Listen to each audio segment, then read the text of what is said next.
Saat tampil dalam program FYP Trans 7, Irfan Hakim selaku host memberikan nasihat kepada Pinkan Mambo. Menurutnya kritikan dari para food vlogger tidaklah menyudutkan. Pinkan juga berjanji akan memperbaiki packing kardus yang sebelumnya dinilai terlalu ala kadarnya. Apalagi donat yang dijual Pinkan berharga lumayan yakni 200 ribuan rupiah. Pembelaan Pinkan, dirinya sebetulnya belum siap berjualan saat Nanakot membeli donatnya. Lantaran banyak pekerjaan yang masih harus dikerjakan oleh ibu 5 anak itu.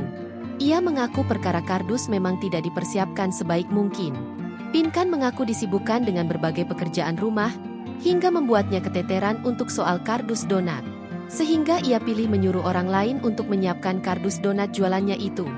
Irfan meminta agar Pinkan tidak terus-terusan memelas dengan beban hidupnya. Apalagi ketika memutuskan untuk berbisnis, dikatakan Irfan, Pinkan harus bisa melakukan yang terbaik. Pinkan, yang punya kerjaan, punya beban, punya masalah, punya urusan tidak hanya kamu, ucap Irfan kepada Pinkan. Semua orang juga punya. Jadi ketika memutuskan untuk berbisnis, ia melakukan yang terbaik. Pesannya lagi. Kembali pelantun lagu kasmaran ini, beralasan menjual donat karena membutuhkan uang. Sehingga persiapannya dinilai belum bisa matang. Karena karena butuh duit, jawab Pinkan.